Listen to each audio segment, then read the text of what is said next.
one, thank you for coming on. I want to get this out of the way so we can help you promote this. But it looks like The Simpsons knows the future. I don't know how they predicted Donald Trump. I don't know how they predicted some of the shit that has gone down. But in Homer Palooza, one of my favorite episodes that you guys were in, you guys got too stoned and didn't realize if you ordered the National Symphony Orchestra. And lo and behold, y'all did it. So please tell us about the new project so we get that out of the way. And did the Simpsons influence it? Like, you guys got high again, we should do that shit.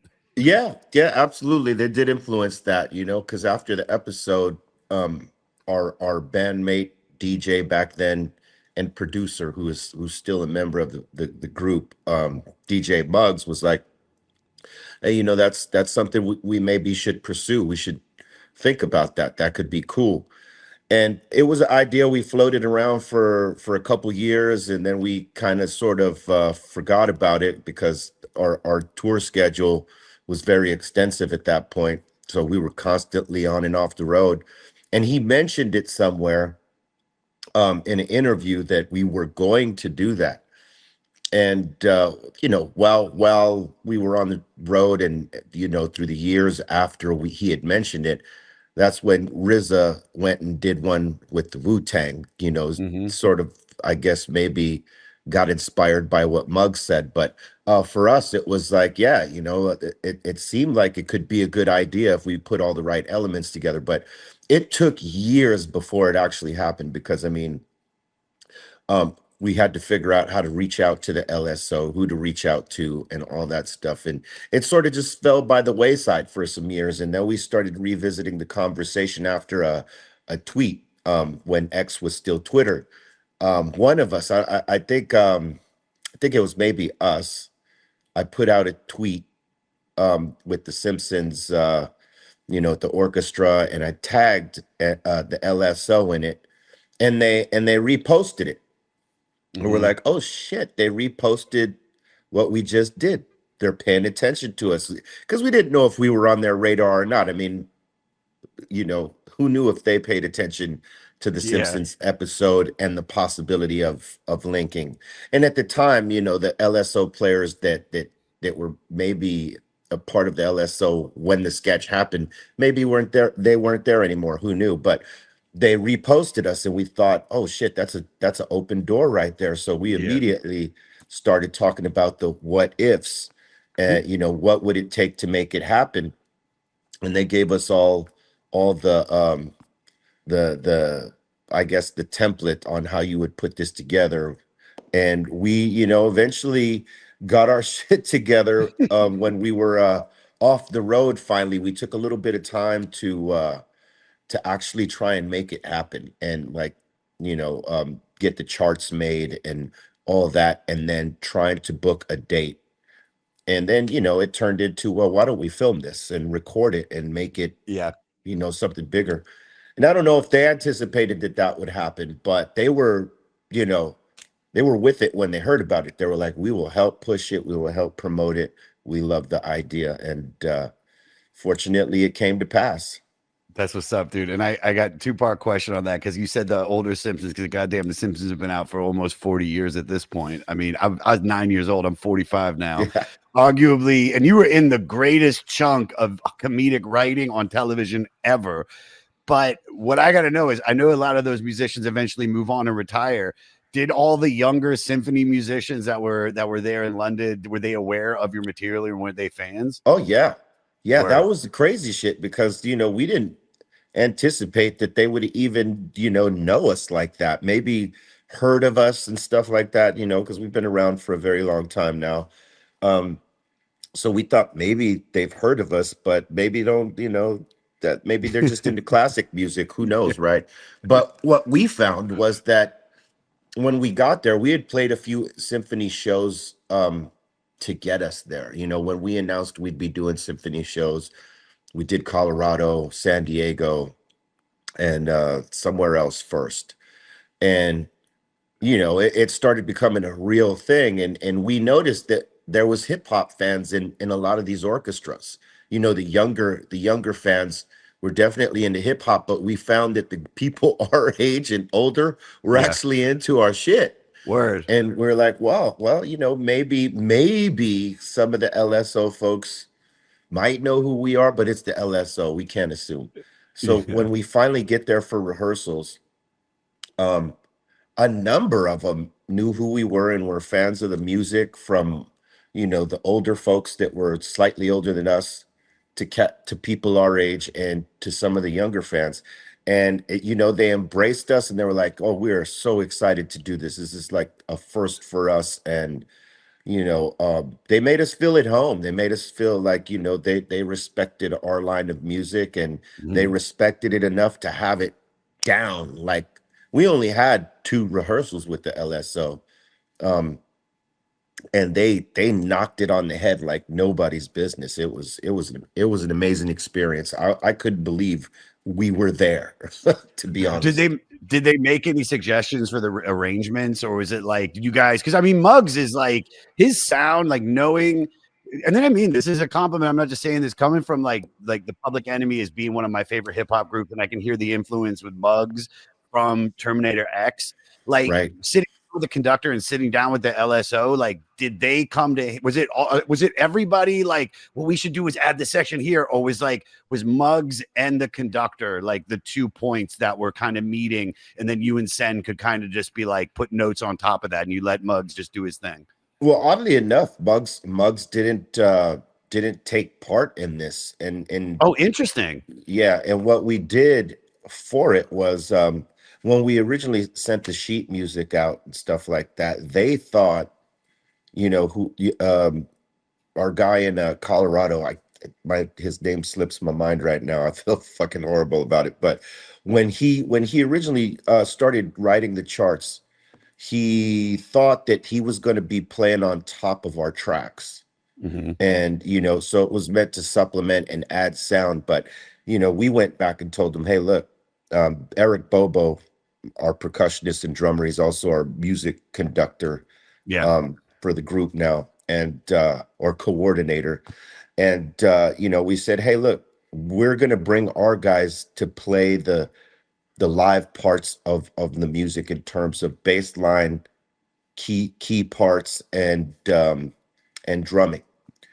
We want you to, like, recreate some of the stuff that's actually on the album, and be the force of it, instead of playing on top of what we have.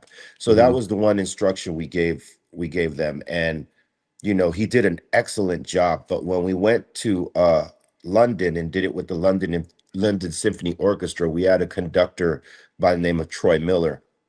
And Troy is also a writer and arranger and all that stuff, right? And I made one suggestion to him. um I said, hey, look, whatever you want to change, we are cool with. And if you can make it slightly darker, because the vibe for Black Sunday is a dark vibe. And I felt like in the first chartings, it was dark, but not dark enough. It was a little too bright. And we asked the LSO to darken it up for us, and they sure did it. I mean, it was amazing Word. what they added to it. It was incredible. And I never really got Muggs's take on it. I suppose I'm going to ask him next next time we're in a room together, and see how he felt about it, to see, or to hear the music that he put together for that album translated into this symphonic style. Um, I'll tell you, we sold the place out, and it was the most different show for any European that has come to our shows, because usually it's our traditional hip hop show where there's mosh pits, there's Hmm. stage diving, there's crowd surfing, and all the things, and the weed smoke, Of course. right? And we didn't. This particular show was none of that. We didn't smoke any herb on stage, as to respect the platform and the Yeah. It's style that we were yeah. doing. Hmm. And we wore the suits and all that stuff, and the crowd ate the shit up. I mean, they didn't get to mosh pit or anything, but they were singing every song with us and I love it. absorbing the vibe, and it was an incredible experience. Which I gotta ask this to bridge the gap between that show and the Chronic. Did you get high with the conductor, with the woodwind section? I mean, after the shows, y'all just like roll a spliff out back and be like, "Yo, y'all trumpet motherfuckers killed it!" Like it just like We didn't get high with Troy, but we got high with a couple of different guys in like the brass, string, and yeah, there was a few of them that good. partook with us after the show for sure.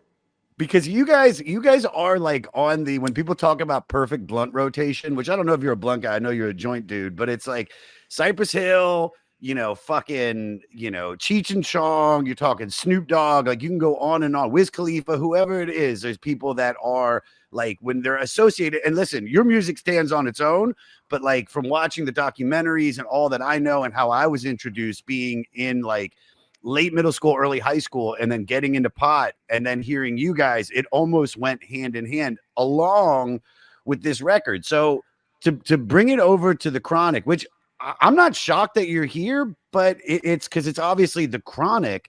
But being, like I always thought Dr. Dre, especially from N.W.A, right? In one of those tracks, in Express Yourself, he says he doesn't smoke weed. Right. Do you know what I'm saying? Is he Yes. is he a poser? Like, is he a pot poser to have a record whereas like you guys live it, and then you have Dr. Dre, who literally on one of their biggest songs is like, I don't smoke cess. Like, your thoughts on that? I think that was a lyric Ice Cube wrote for him because Ice Cube used to write most of the lyrics for Dre at the time, Mm-hmm. and I believe Easy. Um, and I don't think none of them were into weed yet. I mean, I think they were drinking and stuff like that, but none of them were weed heads. Mm-hmm. Maybe low key they were, but in terms of hip hop, it's very taboo to be talking about that you smoked weed or you were into it because you just would not get any play. Um, Yeah. but there were a few hip hop artists that did mention, like EPMD was one of them, and Tone Loc was one of them, and a couple other just minor references and stuff like that. But when we came out, we fully embraced it because it was who we are. We're definitely advocates, activists, and connoisseurs and consumers of cannabis and the whole culture of it. And this was just something who we were. It wasn't anything we planned. And I think because we were so comfortable being that and being upfront and out there about it, and then being embraced, by High Times, who had never put a hip hop group on their cover Mm-hmm. up until we came out, and seeing some of the barriers we were breaking with the cannabis, not just the music. I mean, because it went hand in hand. I mean, for us, the music is most important, and the cannabis was a part of some of the messaging that we put out there. Um, but it was a combination of a lot of things that made our music. But one thing that happened was that people that were normally in the closet about weed, or didn't want the judgments, they said fuck it. They peeled off that coat and said, we are weed heads and we're cool. Cypress Hill is doing it. We're fucking doing it with them. And I think it made other artists inspired by, like, saying, you know what, fuck it, we're gonna come out with it. And with Dre, I know he smokes. I've smoked with him and stuff like that. That's my next question. Yeah. Whether he was a huge weed head at the time, that the Chronic came out, I don't know. It could have been that he had started experimenting with it. I mean, he had Snoop Dogg with him, who was definitely a weed smoker, so it probably opened up his mind. And I know that Cypress Hill inspired a lot of those guys to come out and wave that weed flag. I mean, Sure. Redman and Method Man were a couple of them, and they've admittedly said it. So yeah, I think we made it okay for other artists to say, you know what, fuck it, we're gonna come out and champion the weed too. And to be honest, that's what needed to happen for this Yep. legalization to conversation to become what it has become today. You know what I mean? So I never Yeah. got I never got like upset that people were like dancing in our lane or anything like that, because I mean, we weren't the first. Cab Calloway, Louis Armstrong and those artists were the first, and then the reggae artists, and then the jazz artists. Well, the jazz artists to begin with, reggae, and then eventually other musical forms. But like I think the three that took to cannabis the hardest, jazz, reggae, and hip hop. Oh, for And sure. we just happened to hit our messaging with to the mainstream. And I think that unlocked a lot of things for a lot of people and saying, you know what, we're going to follow that and we're going to do our version of it. And the Chronic is a classic, and I'm glad to be an influence of Dude, it. I just can remember getting high and having to hide that shit. You know, just you had to fucking just anything you could do to make sure your eyes weren't red, you didn't smell like it. Like I don't think kids realize how lucky they are now for the hard work and the minor arrest. I remember my buddy getting busted for a gravity bong hit amount of weed and having to be on Paul Bliven, Jeremiah. Remember? Yeah, He had man. to be on probation for a fucking year Wow. and do piss tests. And it's like now, dude, they always say if a cop sees you smoking in LA, or the only reason you got to hide it is just so people don't ask you for a hit. Right. And you guys for sure, like at the forefront of it. Did you think it would take this long, or because obviously that was fucking 30 some odd years ago almost. Yeah, I don't think any of us knew how long it was going to take. We were just trying to be optimistic and put the work in. All the freedom fighters out there that, showed up at all the rallies and showed up to all the hearings and whatever they could to like champion this. And for us as artists, it's like putting it on the platform with song, talking to people at our shows, whether they were small like the Whiskey or something like the Palladium or festival setting, constantly driving the message and being unapologetic about it. I mean, I can't tell you how many stages I've gotten on and lit one in advocacy of, and you know that taking a Saturday chance and play taking a Saturday chance Night and Live. Come on, dude. yeah. Saturday Night Live. I mean, y'all are one of the few bands. That's like a badge of honor. You, Rage, The Replacements, Elvis Costello.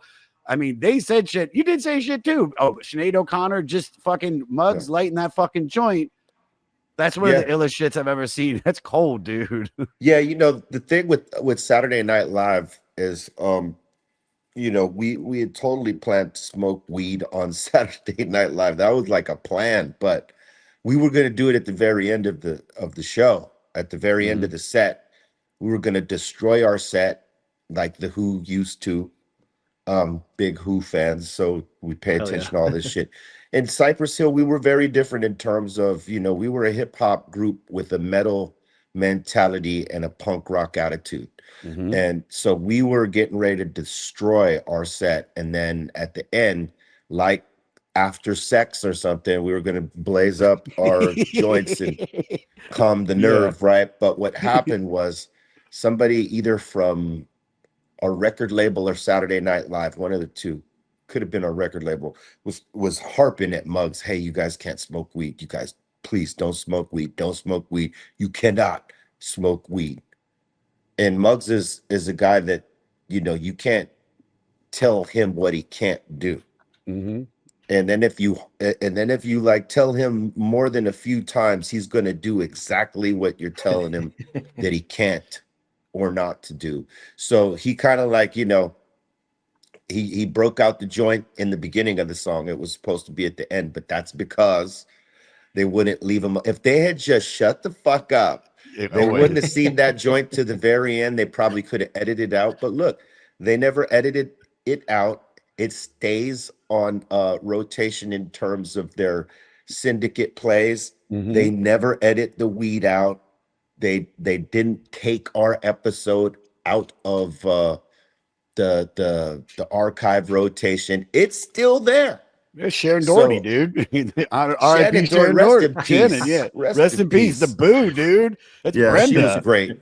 She was great, and she was so cool to us, and it was one of the most memorable moments for us in terms of all the platforms we've been on. That was, I mean, because we love Saturday Night Live. At least I do. I had loved it as a kid. I still watch it today. So, Sure.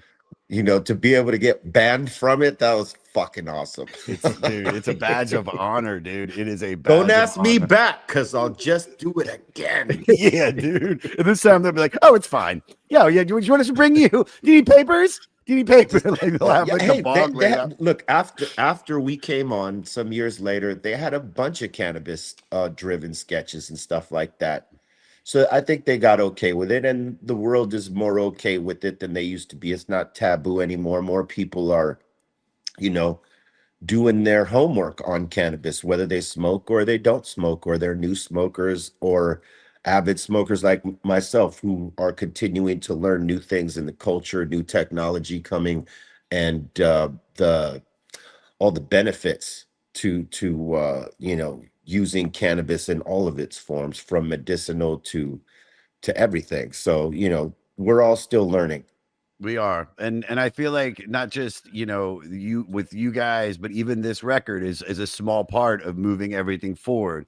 So to dive into the chronic, so you guys, you dropped your first record in 91, right? Right. You dropped the opening record, but you were around in the 80s. Obviously, you were working on stuff like, and when I mentioned earlier about your sound, it's like Muggs had that, like I said, Public Enemy in your Right. fucking face beats, and with your voice and Sendog and everything, before you got Bobo on. Like, how did you feel about hearing something like The Chronic? And did this record really influence the West Coast scene, like, to what it would be basically today? Like, what was that like hearing The Chronic for the first time? Because obviously you probably all kind of knew each other.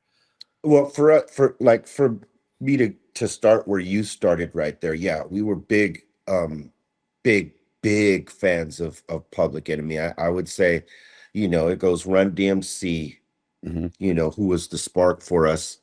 Then Public Enemy, and Public Enemy was huge to us because the style of production was so different than everything else in hip hop at the time. Um, and I think to um to bring it around, Dr. Dre and DJ Muggs were very huge fans and inspired by the Bomb Squad, because Dre, if you listen to the first album, with N.W.A, I should say, um, it's all kinds of fucking breaks and musical journeys within one song, because it's much like the Bomb Squad. Because again, no one was doing breaks and bridges and wild ass sounds before they came. It was all pretty much a simple structure, and they add so much complexity and dynamics to their production that it influenced Dre, and it also influenced Muggs. And Muggs was, on our first album, trying to do something completely different than them, but in the vein of, with the breaks, bridges, wild, chaotic sound and Yeah. shit like that.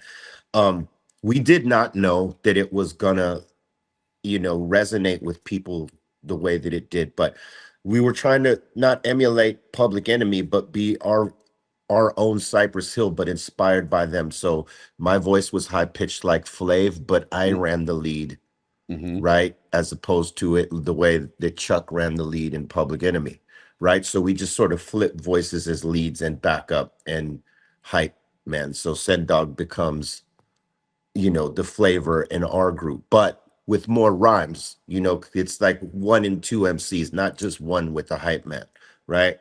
Mm-hmm. And so we put our stamp down, and we influenced a certain culture coming into hardcore hip hop, because I believe we were more underground and hardcore at that point, right? Mm-hmm. So flipping to the Chronic, Dre changes up his style a little bit.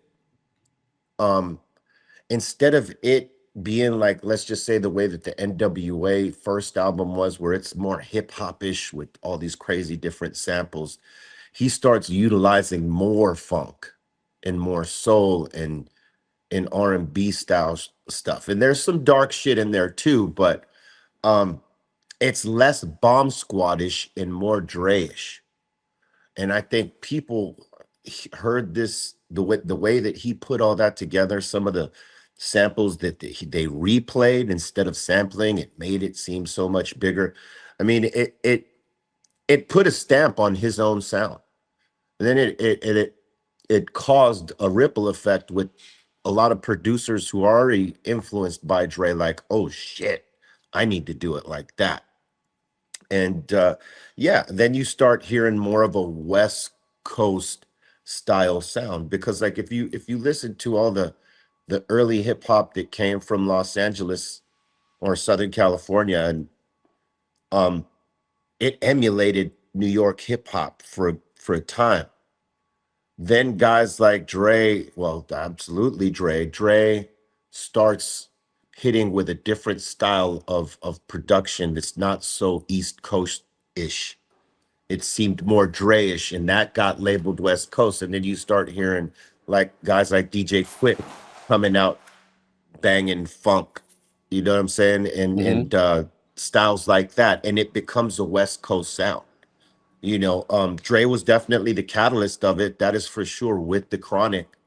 Because when you listen to that album and compare it to other Dr. Dre produced albums previously, you're gonna hear some of that West Coast, I mean East Coast emulation in those previous songs. Whereas when he hits the Chronic and everything after, it's not that. It's its own thing, his own tap on funk and hip hop being sort of co-mingled together. And it was brilliant, man. I mean, he was doing some things that um no one could predict. I mean, everybody loved Dre, so when he came out with that Chronic shit, it was like the perfect timing, because now the weed was being accepted. He saw what we were doing, and he knew he could push the line on the cannabis a little bit. And I thought the zigzag cover style shit was lights out. I mean, it's one of my favorite hip hop albums of all time. I got to tell you, everybody did their thing as a squad, as a unit, to Word. step up. Listen, to work with the guy like Dre, let me just tell you, anyone that's in that studio has pressure, because you have to impress him. You could go work with Dre all day. You could do like an album worth of songs. If he's not feeling it, you will not be on that song, no matter what your name is and what your status is. If he does not feel it, he will peel you the fuck off.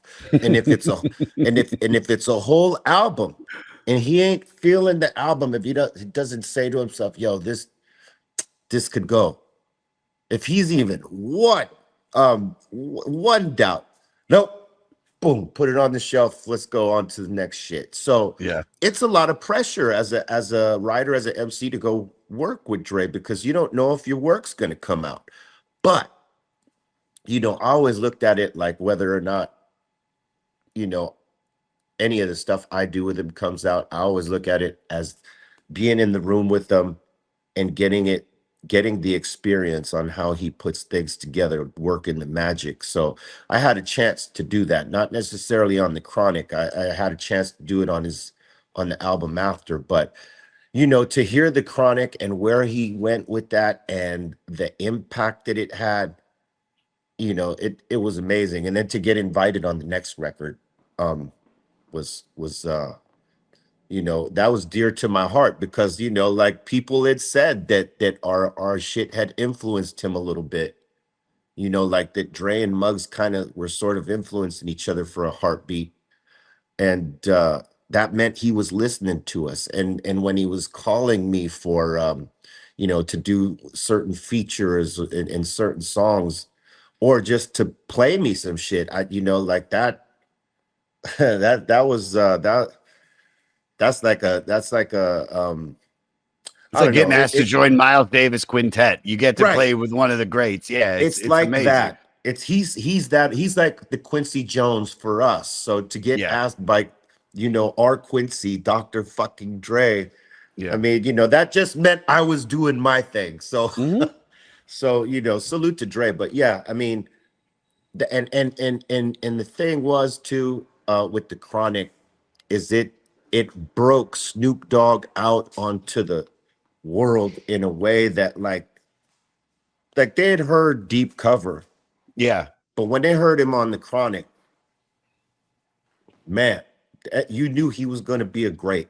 Did you know about him beforehand? Not to cut you off, but did you know about him? Was there, you said Deep Cover, which I remember from that soundtrack, and which is a Right. great song. But I mean, and everything you just said led into why Snoop Dogg is on almost everything. And I had read that he just hung out in the studio for every moment. So anytime he was even just like a pubic hair of a beat, he'd be like, "Oh, let me put this on it." And like you said, he dropped great shit. Did you know about him beforehand being in LA, or like how? Because I mean, it's just he came out of nowhere and just kicked everybody in the dick, and then you got Doggy Style, and he's the biggest motherfucker on MTV at that moment. Well, he had a group with Warren G and Nate Dogg, and Warren G being Dre's stepbrother, he was always closely tapped in. And I think, Warren made the introduction, and Snoop stayed at the ready ever since that part. Like after that introduction, Snoop stayed fucking ready, and he stepped up to the moment. And again, you know, that showed you his greatness on how he was going to be a big fucking name in this thing, because a lot of guys crumble in that moment because you're with one of the titans. You got to impress them, and you got to, get past the pressure of that. Oh shit, I got to do something significant because I'm with Dre. Some people tend to overdo it and ask themselves out, or some people underperform, and some people are impatient and can't wait for the stamp. But Snoop, again, he stepped up at the right time and hit home runs out of the park through that whole album, and showed everybody that he was the new fucking guy in town, and he made a name for himself, and he's, he did some of his greatest work on that first He album. really did, man. He really did. Just even like, because I want to even talk about a few of the tracks on here, and let's talk about the first one, not the intro. Let's talk about "Fuck with Dre Day," which is Dre and Snoop Dogg. It's got the Atomic Dog, George Clinton. It's got Not Just Knee Deep by Funkadelic. It is literally giving you that West Coast, and what we now consider the West Coast vibe, that groove, which is so fucking important. But also, this is like a diss track to open the record, being like, yo, I mean, in the music video, it's about fucking shitting on Eazy-E, and the history. We're not going to get into it about Jerry, his manager, screwing over everybody in N.W.A. besides Eazy-E.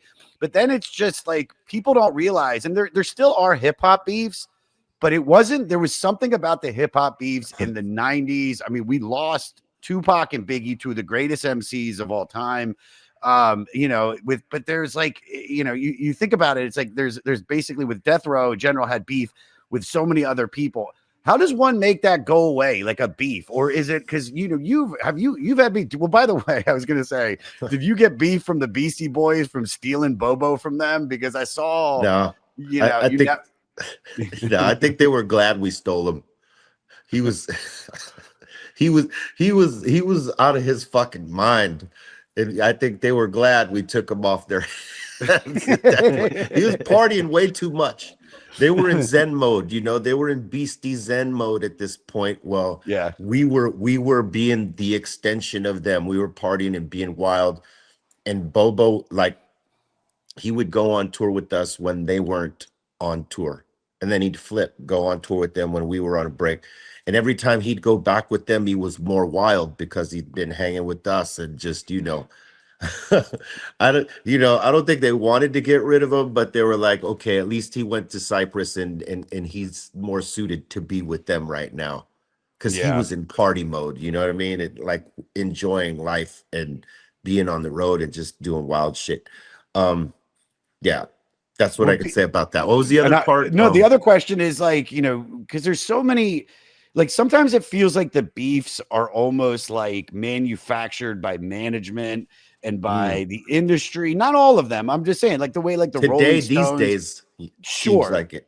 Of course, it's like, but I mean, obviously, in our time, like, some of these beefs were legit, like, either gang related or from lyrics, like, you know, we're like how did these beefs end besides like being murdered? Is it, you know, as those two that we talked about, you know, were you in any beefs, and did they have to ease back? And you know, I know that you've had a fucking storied history, and you guys don't bite your tongue. So, you know, Yeah. have Oh, any of, go ahead, you tell me. well, well, like looking at the way they started the album with just going off. I mean, they fucking diss Ice Cube on this album. They diss Easy E. They diss fucking Uncle Luke.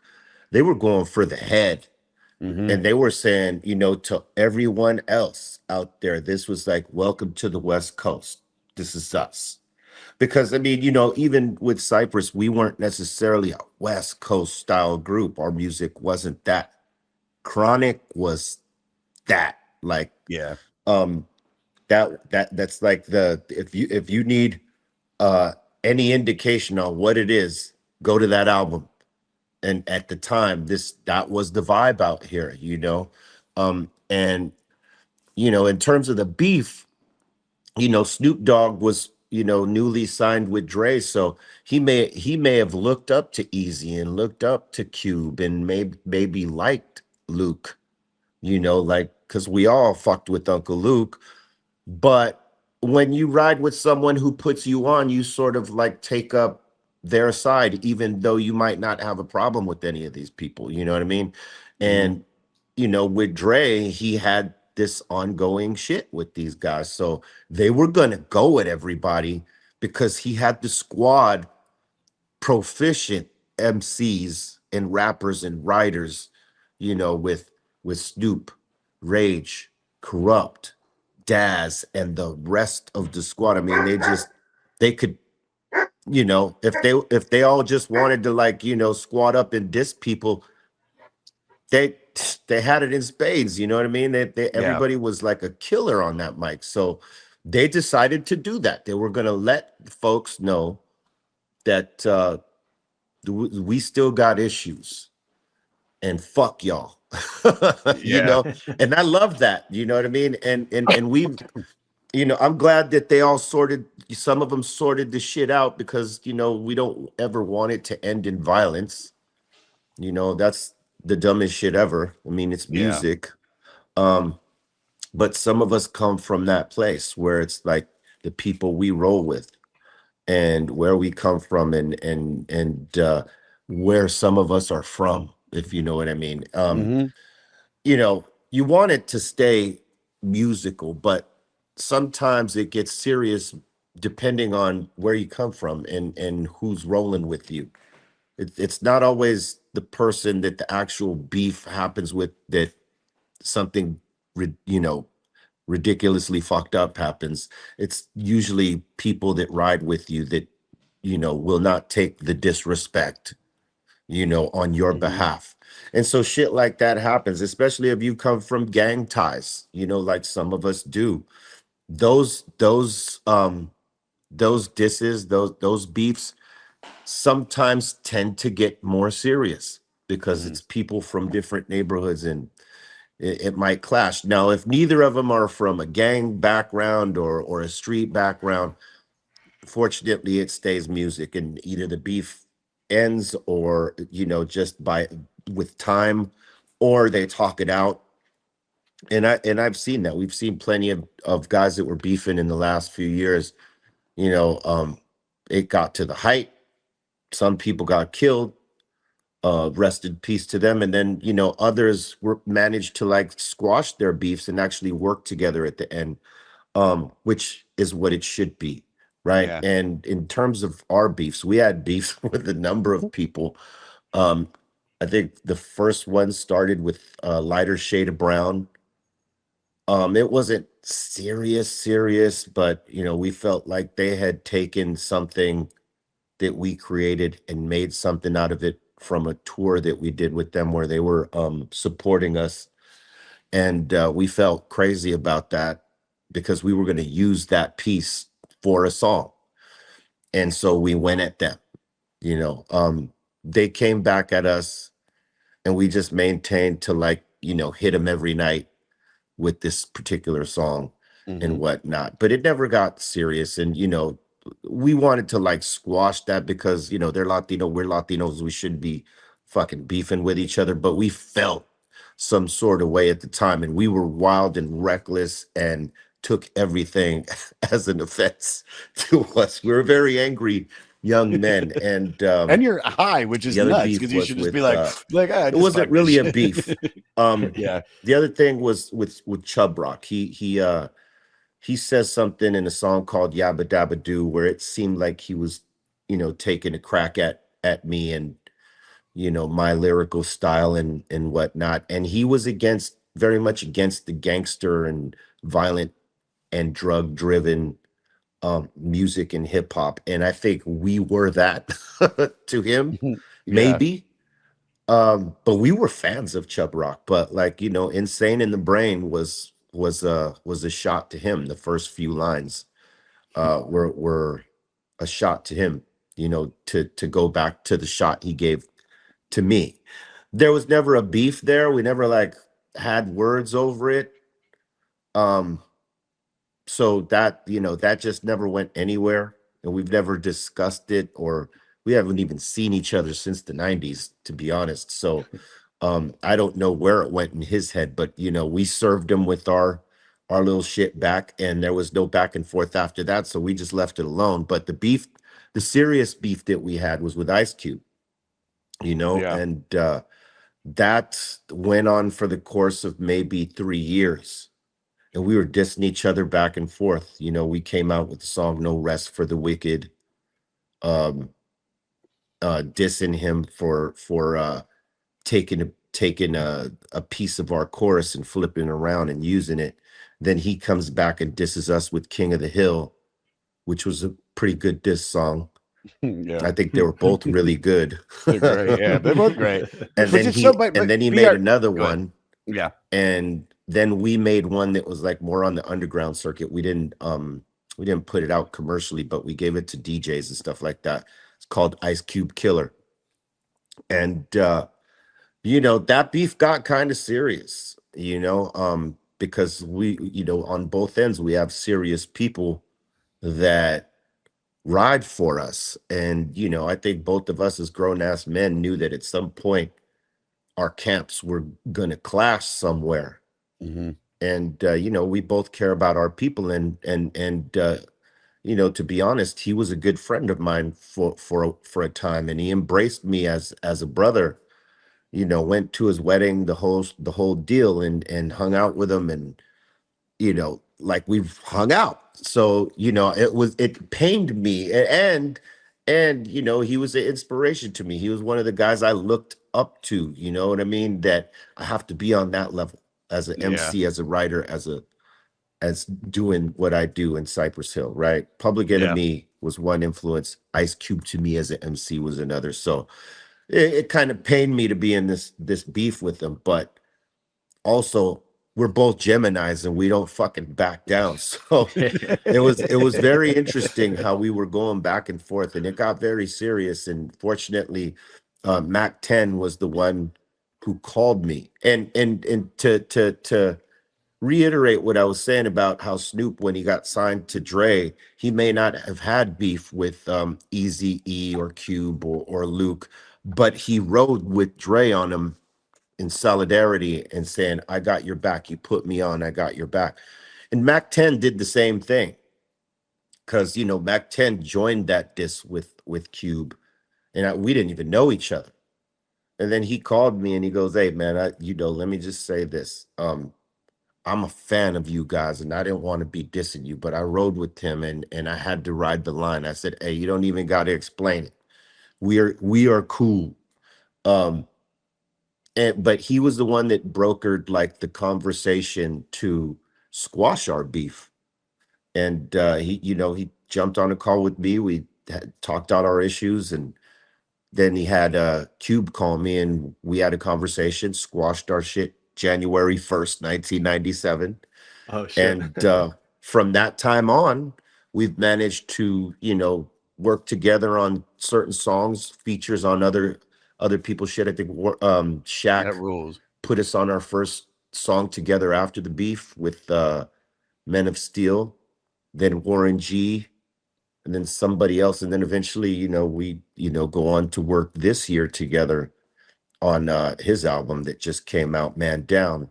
And then we had been doing a number of tours together. So, and after what was significant was that after the beef was squashed, he had a show here in LA, and he asked me to come down to get on stage with him to show that we are I love no that. longer beefing, right? Yeah. So I show up, and I didn't bring anybody with me. I came solo, proper solo. No bodyguards, no friends, no entourage. Came solo. And it was at a venue where I know all the security, and I know the owners, and we're, friends and stuff like that. So, I walked through the door and like, hey, what are you doing here? I'm like, I'm came to see the big guy. And they're looking at me like, what? Because they don't know the fucking beef is done, but they know about it. And as Yeah. I start walking through, other people start seeing me, like, they're like, oh shit, Oh what are you shit. doing? Where's your peoples at? Because I'm like by myself, and they're like, oh my God, this motherfucker is crazy. And but nobody knew, that was the beauty of it. So they thought I had the audacity just to walk in the place alone.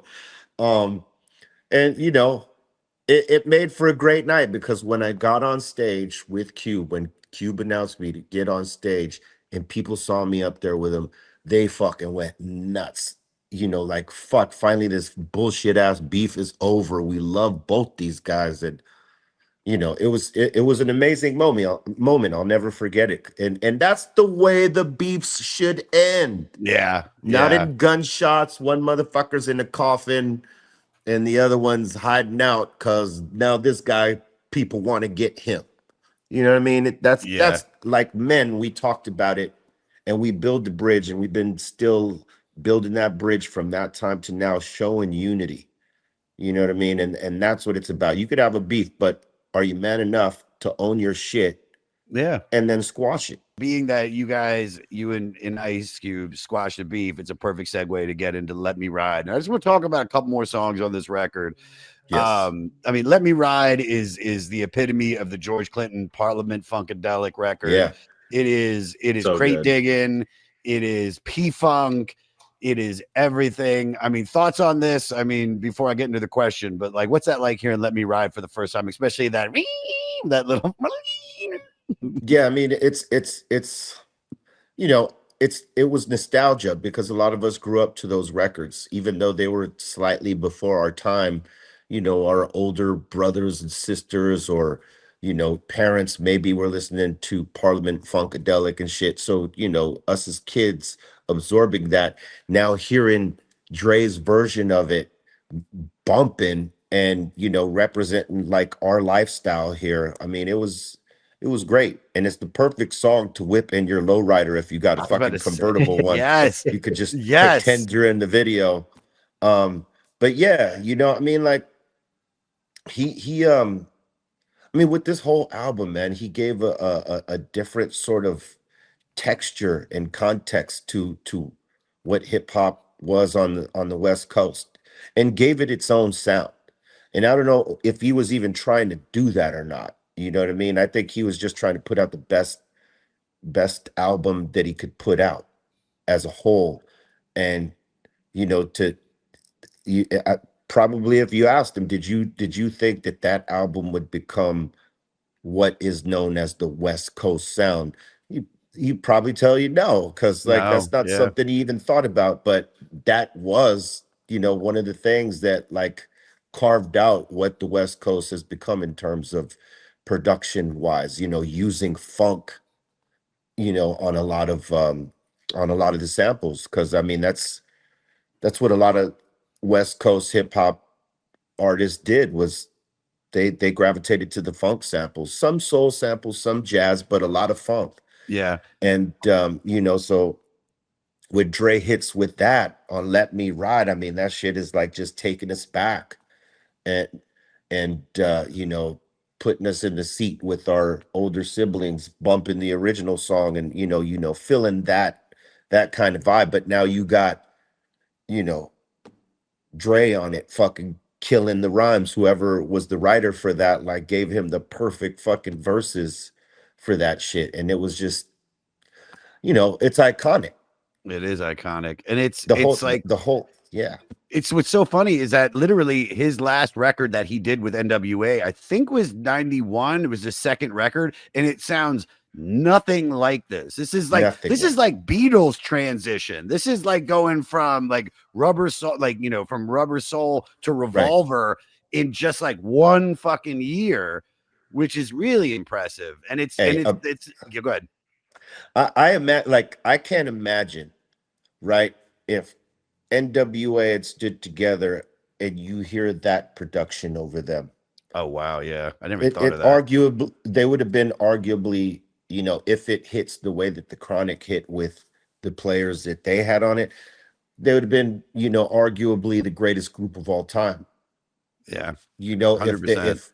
if they had stood together and Dre evolves into what he evolved into by the time he got to the Chronic. But that didn't happen. But you're right. It was such a crazy transition in sound and production style. Went away from samples, started having live players come in and then sampling the live players. Yeah. Like, here, replay this. Okay, I'm gonna sample that. Boom. Oh, hey, play this. Having live players come in, and that is a part of why the sound of the album is so big, because it was actually live instrumentation and less samples. There's only so much you could do with the sample in terms of tweaking it and making it sound bumping. But when it's an organic instrument, or you're getting it, um getting the guy playing through his cabinet, and through his head or through his stacks, and then miking that's way different than sampling it from a record. You can only tweak it so much when you Mhm. sample it. And you don't and have to pay for the and masters. You don't have to yes, and the yeah. and the publishing that you have to give up. When you work an interpolation, it's you still have to pay for that interpolation. So anything that Dre did, that was, like, let's just say Parliament Funkadelic, he did an interpolation of it. He might have had to pay a little bit, but it's not the same as paying for that fucking sample where you're giving up maybe all your publishing, depending. I mean, George Clinton was very cool with Dre and Ice Cube and those guys.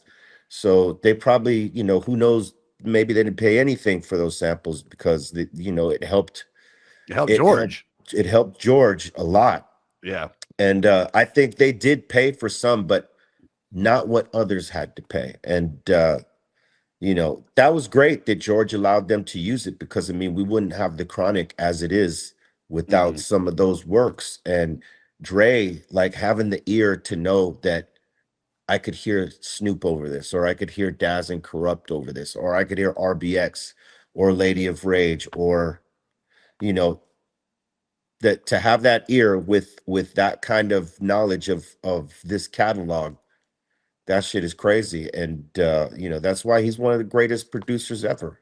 Ever. And I want to talk about the idea of letting me ride as well, which is like you worked with two of my very close friends, Brad Wilk and Tom Murillo, with Prophets of Rage. I was lucky enough to see you guys at the Forum. It was Yes. energetically, I mean, and then I saw all 5 nights of Rage's last 5 shows at Madison Square Garden. Dude, you and Chuck and the band literally doing your songs, doing Public Enemy songs, doing Rage songs, and like controlling the crowd exactly the way that Rage did early on. And it made sense. And even bringing up this record as well, because a lot of the kids don't realize it. I mean, the tension is high now, but when this record came out, that's after Rodney King, that's after the LA riots, which I think it's right before OJ, or like right around the exact same time the OJ Yeah. trial is probably about to start. Is when you, so it's a two-part question. Is one, like, because I know you've probably been asked this during that time, but I'm such a huge fan and I never figured it out. It was like, did it start off or it was just you fucking with them or Chuck fucking with them and then you showed up or he showed up, or was it just a collaboration? Y'all were smoking or just talking one time and then that happened. And then the other question is, did the kids that, because you guys were saying real shit all between all three of your respective groups, is like the kids now, it's like, do you think they just understood that of what was actually being said, or was it just they're just behind the music? It's like, you know, it's literally, I know the message doesn't go away, Yeah. but you just get caught up. I mean, fucking the old Speaker of the House was like, I used to work out to fucking Rage Yeah. Against the Machine. You're like, you're one of Yeah. the most you're the machine, fuckface. Yeah. Yeah. That was the funny part. Um, the way that it happened was I got a call from Tom and he said, "Hey, I'm putting this thing together and Chuck D's involved and we want to see if you'd want to do something." I already knew it was coming. I had an inside connection that called me and said, "Hey, I think I think Tom Morello is going to call you for a project." And I'm like, "Yeah, right." Because I had been friends with Tom and those guys for a very long time. I'm in their first video, right? I showed up to their video. I was on a date with this chick that I had been dating for a while. She says, "I'm going to take you to see this new band." I'm like, "All right, let's go." That band happened to be Rage Against the Machine. I Word. was in the mosh pit and they saw me in the mosh pit. They're like, "Oh shit, we got Be Real here." They pulled me on stage and we do an impromptu thing. And you know, that was like our bridge that we built then and there, right? So we Yeah. eventually go on tour together. We bring them on tour. I tell my manager, "Hey, there's this fucking group, Rage Against the Machine. We got to take them on tour," all that stuff. So we become friends and all this stuff. So fast forward after they break up the first time, you know, I don't know if I hit them up or they hit me up, but I told them in that time, I said, "Hey, look, I don't know if you still got shows happening that you have to fulfill, but if you do, I can come in and fill those shows." And they didn't have anything at the time, but they were like open to maybe jam out and see what would happen. And that we had that first conversation. That was years back, and nothing ever panned out from that. They end up making Audio Slave, right? Then after Audio Slave goes away after a couple years or a year or two, I think it was finishing as it was starting. It was the craziest shit. It's a Yeah, weird man. story, but interesting enough. Anyway, fast forward to now we're in 2016 or something like that, and the political shit starts getting really crazy. Yep. And I get a call from Tom and saying, "Hey, I'm going to put something together. Chuck D's involved. Would you like to be involved?" But he didn't know that somebody in his squad was close to me and called me and said, "Hey, they're going to call you." So I had already said yes before he even fucking called. I was thinking yes. And I see my fucking call, fucking, it's Morello. I'm like, "Yo." And he says, "Hey, blah, blah, blah, blah. I got a fucking idea. I'm gonna put together this group. You want to do something? We want to play a show for all these times." And without hesitation, "Yeah, let's do it." And because we all thought it sounded great on paper, Tom Morello, Brad Wilk, Timmy C, DJ Lord, Chuck D, and myself. We thought, man, that sounds great on paper. Mhm. And we got into the first rehearsals and it was a little shaky in the beginning. It's a little shaky because we were like, what are we gonna do here? What exactly are we gonna do? Then we all started doing our homework and it became something. And we played our first shows at the Whiskey with Prophets of Rage and blew it up. And it went from playing that one show in the name of, like, driving people to the polls and driving people to be aware of what the fuck is going on. It went from, "Hey, we got a chemistry. We should, like, maybe work this out." And so we started making records and then we went on tour. And Chuck and I were able to, like, do Zach songs, sometimes flip them back and forth. Sometimes he led one and I backed up, and sometimes I led one and he backed up. And we found a good combination of representing Rage Against the Machine songs. And at first, when we went out on tour, because we knew LA, we were gonna, get love because we're all from, well, Rage Against the Machine and Cypress Hill are from LA, so we're gonna get that love. Yeah, and yeah. then adding Chuck D, who people love. We knew we were going to get love there. It was everywhere else. And, you know, on the first show, we knew we had a lot of those Rage Against the Machine fans that if Zach ain't there, they're like, what the fuck is this? But they're Sure. going to see, right? And at the end, you know, they're going to either shit on it or they're going to get behind it.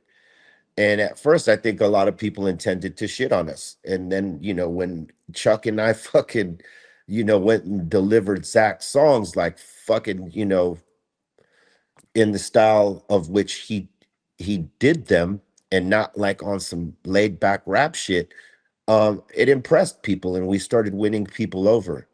And you know, eventually we turned some of those Rage Against the Machine fans into Prophets of Rage fans. Mm-hmm. And I think, you know, we were on a great run. I gotta say, it was awesome. And to speak to the fan part on what you asked, like how they received it, I think it was a combination.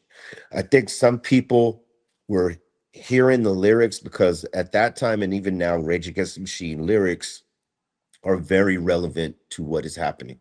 Mm-hmm. Some Cypress Hill songs definitely, and definitely Public Public Enemy. Enemy songs. And we Always. were playing a combination of all those things. So people were listening and putting up that fist in the name of what we were doing.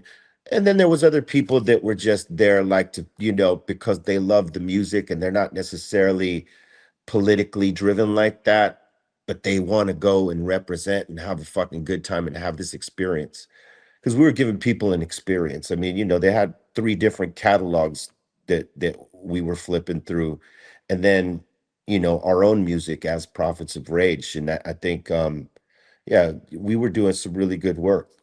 And then certain people got threatened, and it stopped. Oh shit.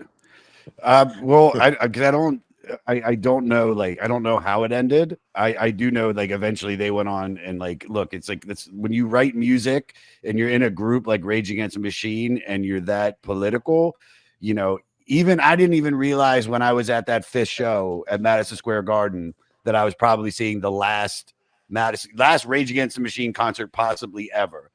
And because I know just with being in bands, it's like of how things go and how they break up, connect, and this, that, and the other thing. To get the like six of you guys, including the DJ, it was one of the things, especially at the time, like when we needed all of y'all, that was when you guys came out, and Prophets of Rage was literally what we needed to expel that energy and to raise awareness, like you said. And I I also I thought it think was good. I think we need it again. I mean, Yeah, we if do. Rage ain't gonna 100%. if Rage ain't gonna do it, someone has to. You know what I'm 100%. And saying? And yeah, and I'll say this, you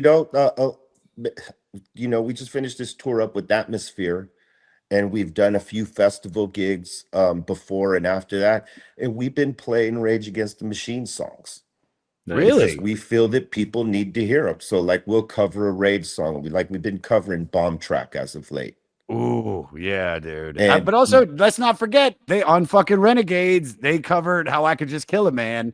So, what did you think hey, of that, by the way? Like I that. loved it. Yeah, I yeah, loved yeah. it. That shit was awesome, and salute to the guys for doing that because that was brilliant. And so when we play with our band, like when we play take our band out with us, we cover that song. Really, We you do covered Kill a that Man, and version of that's it? yeah. Oh. We cover That's the cool. cover version. I love that. All right, for timing, man, let's just dive into the big song on this record, man. You know, and dude, by the way, I'm just saying, like, I've like this is an anthem the same way that something like How I Could Just Kill a Man, Hits from the Bong, you know, Rockstar, all the shit. It's is like you get only a couple of these, or sometimes just one time you'll get a song like this, like Nothing But a G Thing in your life. And I mean, it's like Ice Cube. Like Ice Cube got, you know, Today Was a Good Day. Everybody gets one. You guys are lucky enough that you've had multiple, and we'll talk about that. But Nothing But a G Thing is everything we've talked about. It is the Oh G Funk. man. It is Mm. Warren G. I mean, it is basically what brought Snoop, you know, to just as one of the coolest people in the 90s of hip hop. It's got Dre doing some of his best lyrics, but this was like also around the time that Snoop had gotten arrested for attempted murder, and he's in jail. He's pending trial. But while he's there, he's like working on the lyrics for all these Dre tracks.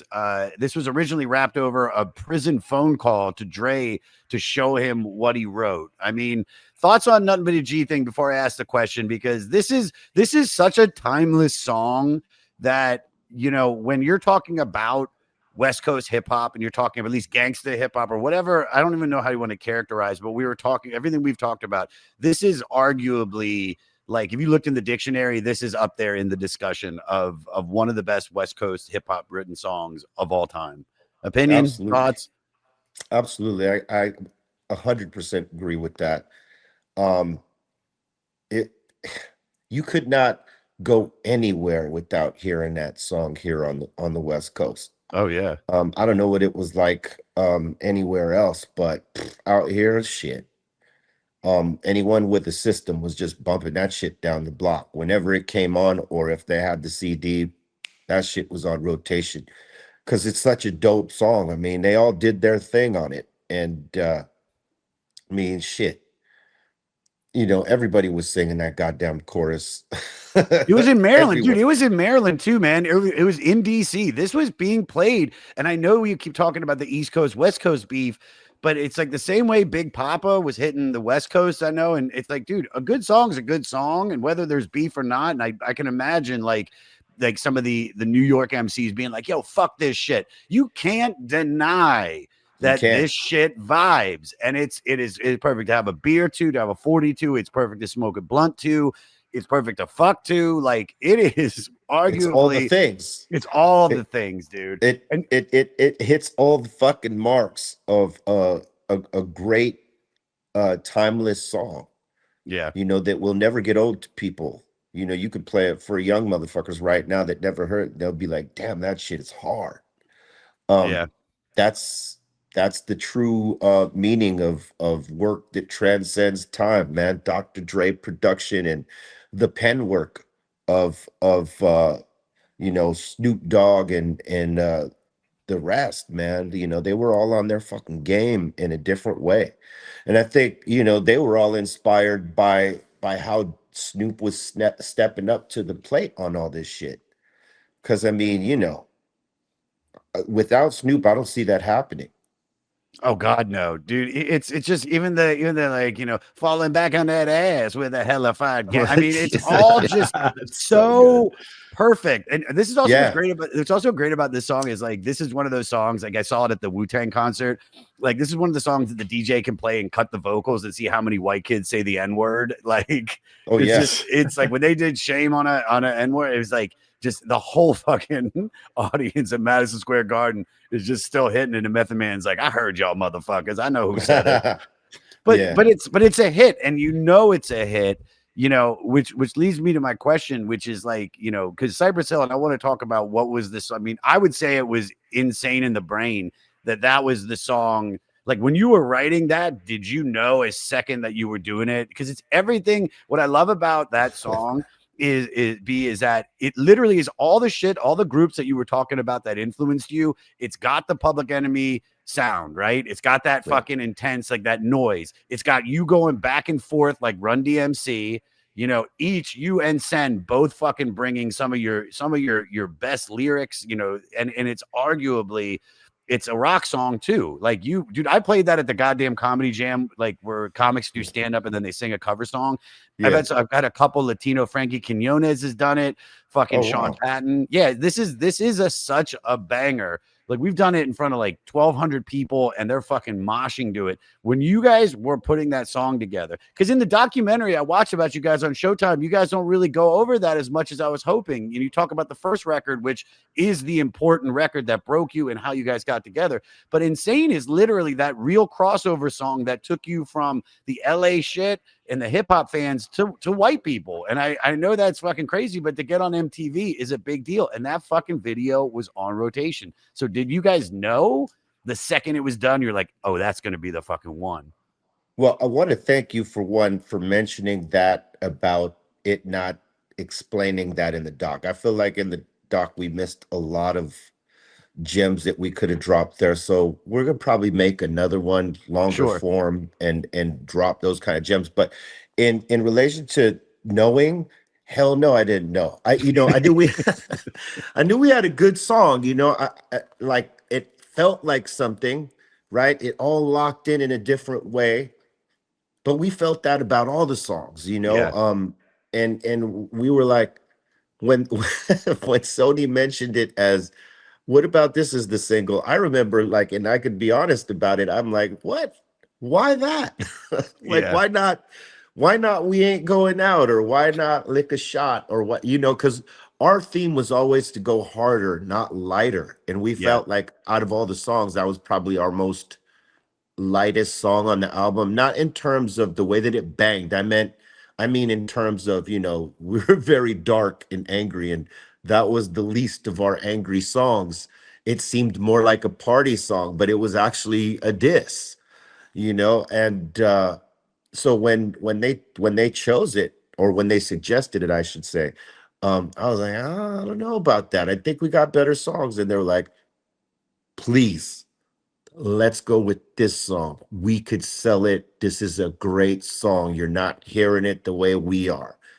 And I was still kind of like learning the music industry at that point. I mean, we're on our second album and we've been doing nothing but touring. So like all the ins and outs and all that shit, I still wasn't totally locked into that yet. I was still trying to grasp all that. So I thought, well, they gotta know better than me. Mhm. So fuck it. If the guys are good with it, I'm good with it. And Muggs, I think he knew. Maybe he didn't say shit, but I think he knew that that was going to be a big song, and he was like, "Yeah, go with that one." Because normally he would argue to what he actually wanted, and it would have went to that song because he Mhm. was very adamant about like how he felt about what should go out. And when he agreed on that, that was everything. Because then they sold the shit out of that song, and I did not know it was gonna, be that big. I really didn't. I didn't think that it would be what it became and what it is Sure. now.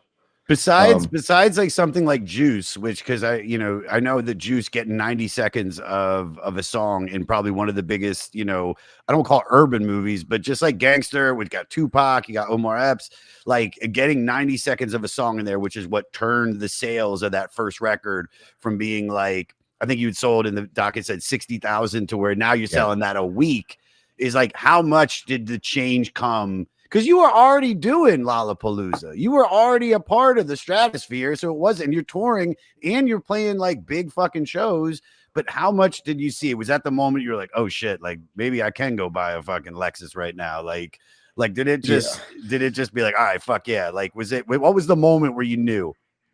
When the Juice movie came out, we went to a screening and we saw that scene where Killer Man pops up at the very end, right? And people were getting up out their seats and fucking dancing to the song. And I was like, oh shit. And we had heard that the song was getting mixed show rotation and stuff like that. And like, because we didn't have any expectations. I mean, we charted at probably 175 on the Billboard charts, right? The top 200. And Yeah. then, within a few weeks, we fell right the fuck off it.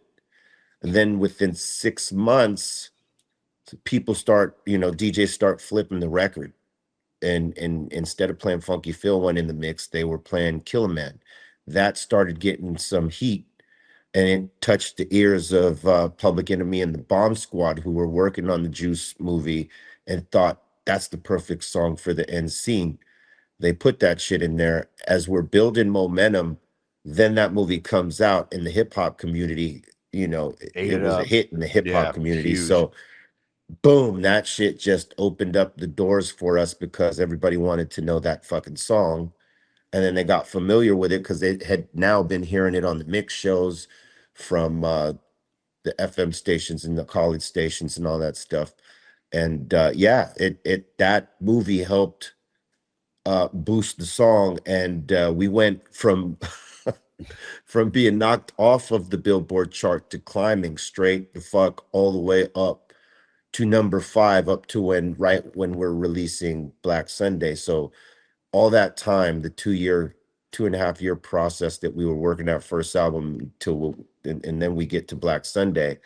Um, when we released Black Sunday, we had so much momentum built from that first album and working Killer Man and the rest of the songs that come out after that, that we were probably the first hip hop group that had a number 1 album and a number 5 album, or an album, at number 1 and another one in the top 5 or top 10 at the same time.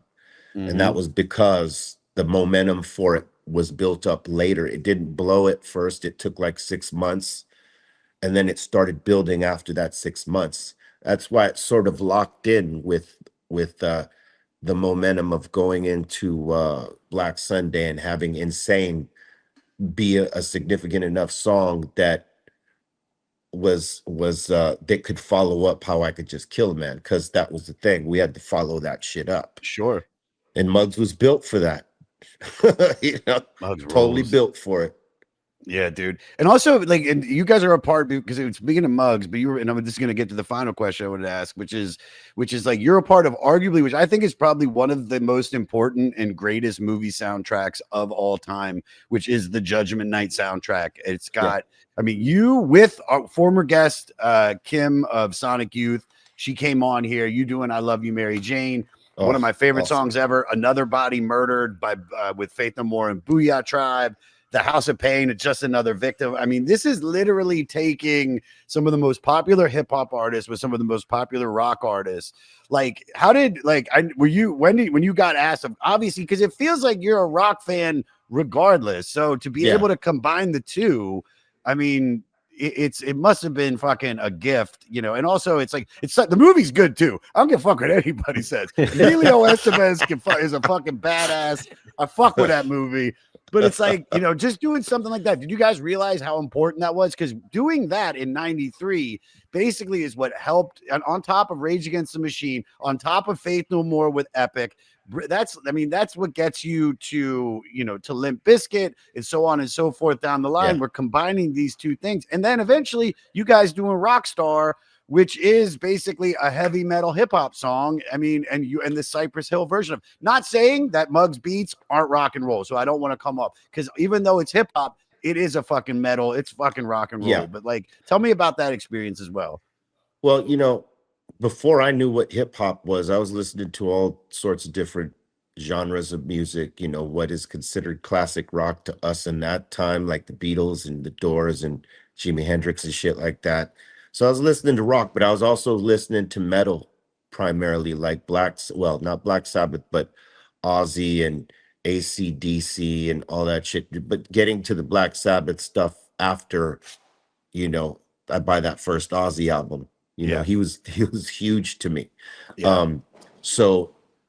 I think we all have that sort of thing in common where, we all liked funk and jazz and punk and reggae and all that shit, but we also liked rock. And I know Muggs definitely listened to a lot of the classic rock, and so did Sendog. So it was just something that came natural to us, so when it came down to production style and stuff that Muggs would sample, some of them had little elements of the things. And if you were a hip hop fan but knew other music, you could hear that and be like, oh shit, I know where that's from. Yeah. And so it was those little things. So, I think we snap into the rock and metal shit naturally because we were fans of it before we even knew what hip hop was, and we found a way somewhere to mix that up. And when we get invited to do the Judgment Night soundtrack, it was our manager who was like one of the music supervisors there. And there's always an argument between who brought the idea, whether it was Muggs or Everlast, or our manager. Our manager at the time, who was Happy Walters, claimed the idea, but he he did not have the idea. It was either Muggs or Everlast, right? And we had the distinction of getting asked to do 2 tracks. One was with Pearl Jam and the other with Sonic Youth. Sonic Youth, we got to be in the studio with them and do the song, and Muggs would cut their shit up and chop it up and sample it. And so that is an actual true collaboration. Whereas Pearl Jam, they created their music in Seattle, Ah, sent the reels over to us, and then Sen and I drop our shit on it. So but that was awesome to be able to fuck with Pearl Jam, because I mean, we became friends with them and played Lollapalooza on the other stage while they were there, and that's how we connected. They eventually asked us to do Drop in the Park with them, and so we always had a connection with them. So it made sense. And yes, that album is groundbreaking. Some people say the album is better than the movie, which hundred it percent, dude. I'm not happens. just trying It to get. I didn't happens. know if you liked the movie or not, but I mean, No, no, I didn't mind the I movie. fucked I with mean, it. I saw it in the was theater. was it the greatest movie? Probably not, but it was decent. There was great actors in there, and Yeah. my bro Everlast got an acting role in that. So Yes, he did. Yes, he did. and if I think about it, it probably was him that came up with the idea, because he was actually in the movie, with he was the reason that, like, our manager was talking to those people and became the music supervisor, because they were asking Everlast to be in that movie. Yeah. So it probably was him. Um, but yeah, I mean, like, I don't think any of us knew that was going to create a subgenre that would go on to flourish in the way that it has. Yeah. Well, also, but this is the thing. I love that you said it felt like it was a collaboration, because some of the songs on there don't feel like collaborations. Nothing Yeah, against, which I'm not shitting on. I love almost every song on there. But the Helmet, House of Pain, it just sounds like Helmet wrote the first part, and then House of Pain just did the second part. The right. Booyah Tribe, Faith No More one, it feels like there's a little bit of a collaboration, but yours definitely feels like two people or two groups working together. And Yeah, speaking of Everlast too, is like, Muggs produced Jump Around. right. Like, were you pissed when that song went to Well, them? yeah, I was one of the first to get it. And the thing was, I had it for a couple months and I could not come up with anything for it. It was Really? like the first time that I had writer's block to a song that good. The thing is when Muggs gives it to me, um, unless he has a specific idea, I'm crafting it on my own in terms of the writing. And when he gave it to me, he hadn't had the jump idea yet. Yeah. Ah, And apparently, when I told him, I said, hey, look, I gave the beat back. I said, hey, um I don't know what the fuck's going on, but I can't come up to anything for this, so maybe you should give it to Everlast. And he was like, yeah. And I said, yeah, give it to him. I think he could fucking kill this. And I didn't know he was going to listen to me. I thought he was going to give it to Sun Doobie or give it to somebody else. Gave it to Everlast. And when he gave it to Everlast, he had that jump idea, and then Everlast took the idea and created his shit around it, and that's boom, that's the story. So it was meant to be. I don't kick. I like For me, I was never like resentful of it, because that was just, I think we were a clique at that point. So I felt that if we got a hit, they got a hit, and then Word. Funk Dubious got the hit, we are a fucking massive clique to deal with, rather than just one group has all the hits and the other ones are like, doing okay. We were very significant together when we all had something out there that was, hitting. So for me, I just thought, I didn't miss an opportunity. That was his opportunity in disguise. You know what I'm saying? And when Yes. it went to him, he fucking delivered. Just like we talked about Snoop Dogg delivering on Dre's shit on that platform. Muggs was on a fucking roll then, like, Soul creating the sound. Assassins, yeah. I mean, Yes, he was probably producing beats like crazy, I can imagine. yes, Because once you get that groove in, you're like, you hear it, just the yeah, output. He had so much, he had to give it to somebody. yeah. And hey, kudos to my brother, one of my best friends in the world, Everlast, who stepped the fuck up to the moment and created, to me, one of the, if not the most impactful hip hop songs in terms of crowd reaction of all time. All time. I played this song, with Prophets of Rage and seen it happen to metal crowds, played it with Cypress Hill, seen it happen to hip hop crowds, watched House of Pain when they were out there as a group doing it, flip the crowds. This is one of the most, anybody could cover this song if you put it at the end of your set and you do it right in the original form, it will pop off for anyone. That's the fucking truth. You know what I mean? And my man Everlast did that, and DJ Muggs did that. This is one of the most iconic It is. pop-off songs You in can hip-hop play history. it, dude. I completely agree with that. Like I used to be a wedding and bar mitzvah DJ, and I'd put that shit on, and the rabbi would be out there, the old people like jump around. Here we go, we're jumping now. And they're like, they got sciatic and shit. They can't fucking walk. 65-year-olds with bad knees, fucking Bad take knees. a chance. Dude, I can't. I know you got to get out of here, so we're gonna wrap this up and do our final questions. But I just want to thank you for coming on, dude. This is such an honor for doing this podcast for so long. But also, like me, Jeremiah, and all our homies growing up in Maryland, we're younger than you, but not by much. We're in our 40s. But dude, Cypress Hill has been such a huge part of our existence, our cool times, every party. Every fucking time we used to hit the high roads and drive out of DC and go up to Frederick so we can smoke fucking blunts. We were listening to your music, and I continue to fuck with you. I saw you guys at Terminal 5. Big shout out to Big J Okerson, who is, dude, you guys do that. You do that fucking song. What is that one that's like, I'm gonna fuck it up. I don't know the name of it, but it's like you use almost that like Middle Eastern, like, oh yeah. Band of Gypsies. Dude, me and him have gotten high just driving to Montreal to do a comedy festival. That's one of his favorite fucking songs. We love you so hard, man. And the fact that I know we went over, but the fact that you just took the time out to do this, dude, it means the world to us. And I mean this more than anything. If I get a chance to ever smoke a joint with you, I would be honored. And it's like, I know one day the way my life is being that I'm like the Forrest Gump of comedy, it'll probably end up happening. I want it to be your weed, not some bullshit. You know what I mean?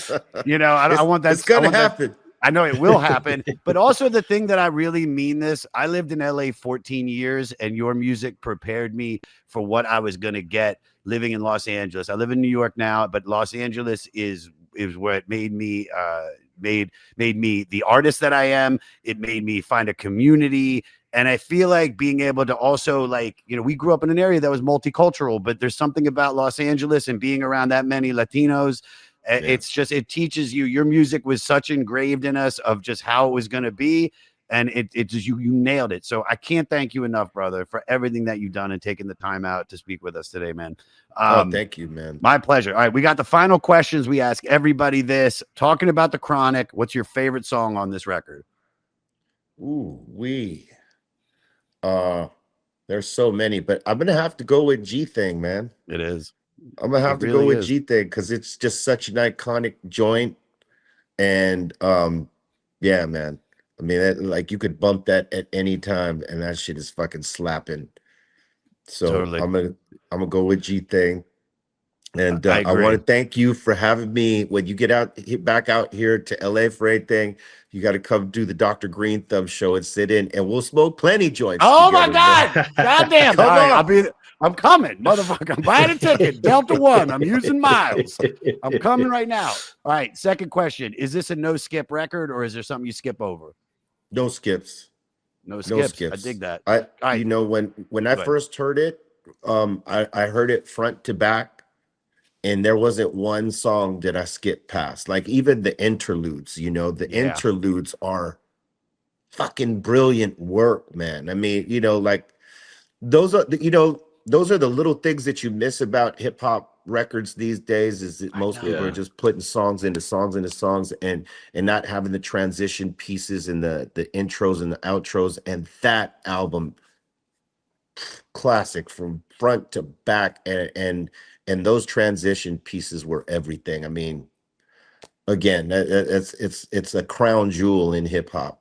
It really is. This is like a hip hop. It's like a dark side of the moon. It's like every Yeah. track goes with every track, and they don't make, unfortunately, especially in hip hop. And I'll say this: rock stars, pop stars, everybody are making songs to be streamed. They don't give a fuck about the record. A couple artists are, and I'm not going to say that everybody, but it's like what y'all were doing, what Public Enemy was doing, what Tribe Called Quest was doing, Wu-Tang, so on and so forth down the line. Biggie, everybody, they were making a full record. And it was like to skip over, it's like you're missing what might be setting up the next song, even if it's just the beat going in just a little bit. And it's unfortunate. And hopefully we get back to, I don't think we will, because fucking Spotify's paying 0.0001 cent of every fucking stream you get. But yeah, it's definitely a no skipper. I want to say one thing to that point you just made, right? In terms of our mindset, Muggs's mindset, and I know guys like the Bomb Squad and even Dre, they weren't thinking about making a hit record. They weren't chasing the hit. What we were trying to do is make a hit album. Because what if the single is great, but nobody fucks with the album? So we were like, you know what? Fuck a single. We're making a great album, and that's the hit. Like for as many records as we've sold throughout, all of our catalog and stuff like that, we've had a few big songs, and then everything else was kind of, okay in terms of singles, but our albums sold in spite of, because Muggs delivered such a complete body of work in each individual album that you didn't need the single, because they were coming to buy that whole fucking album and take that ride. And I think a lot of the producers in that time had that mindset. Like, I'm not chasing the hit. If we get one, great, but the album has to be locked fucking solid. And Totally. the Chronic, front to back, lock solid. Lock solid. All right, second to last question. Can you fuck to this record? Can you put this on and bust the nut with a girl? Yeah, have a couple drinks and some smokes, and poof. There's some parts that might be a little hard, but I mean, like, when it's definitely the I'd be tuning out at some point. Yeah. You can't. It gets a little aggressive. I mean, when you start doing like lyrical gangbang, there's some things in there, little ghetto boy. Yeah. But for the day the N-word took over, I mean, there's some parts you might be like, all right, honey, let's take a break. Let's get some orange juice real quick. But there's parts. You can. I think from putting it on from right from the beginning, I feel like you can get busy in it. Last question: how do you sum up this record, and like, what would be, or in a sense, what would be your elevator pitch to get? Because this is the crazy shit, B. And this blows my mind. Me and Big J took this 22-year-old kid that's like an intern for us. We took him to go see Wu-Tang's final concert at Madison Square Garden. Afterwards, we're driving home. I'm going to drop the kid off. And he's just like, yeah, it's like, I get it, but I don't get it. It's just the lyrics sound like this. And he's like, I like the new hip hop because they have choruses and this. And then he played me something. And it was like, it was so vanilla. It sounded like he played me new shit. And it sounded like every artist that's making hip hop right now, not taken away from certain people that are, but there is a sound that is successful that people are copying. And we didn't do that in the 80s and the 90s into the early ons. So like, how would you get like, and when I tried to explain to him how important, because I put on Low End Theory by Tribe, I was like, well, check this out. And he was like, yeah, I still don't get it. And I was like, are you fucking nuts? And he tried to say to me, he was like, well, would you rather have a brand new Mercedes or an old Mercedes? And I was like, well, if that Mercedes is one of the greatest cars ever made and it's still in pristine condition, I want the older motherfucker. So how do you tell like a younger cat, especially them? Because I feel everybody of our age knows this record, but how do you tell somebody younger to listen to Dr. Dre, The Chronic? I think they get it in their time. A lot of young cats are going to these old school playlists and finding their way back to some of the golden era hip hop, like The Chronic and albums in that time.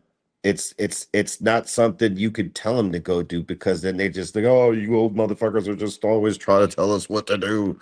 Yeah. And I think that the reason that it's like that right now, where they prefer this more simplistic singing style shit that we hear, that's a cookie cutter. Mm-hmm. It's easier, it's less complex than some of the older shit. when we're trying to rap our asses off, and these guys are building these different types of musical layers that these kids these days, it's too colorful for them, Mhm. and too much to like ingest until they're ready for it. Because I mean, there's kids that just grew up off the trap shit.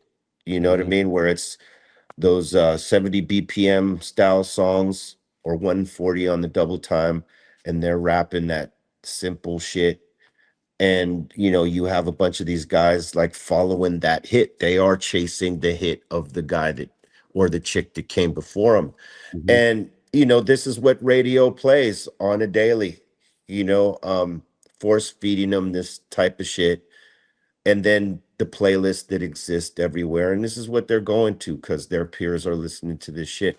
And so when someone older tries to implement, oh, you listen to rap shit, you should be listening to this type of shit. I said, well, that's not my, that shit ain't my time. Yeah, I like this shit that's happening now. um they say that for a while till they get tired of that and they start looking for something else. And because the library of hip hop is so vast, they start looking into those songs, and then they say, "Oh shit, I missed out on this. Hold up." And then you start seeing them go to those shows like the Wu Mhm. Tang and Cypress and Onyx and Tribe and the rest. And then they know the lyrics and they're understanding it. And then finally they tap into it.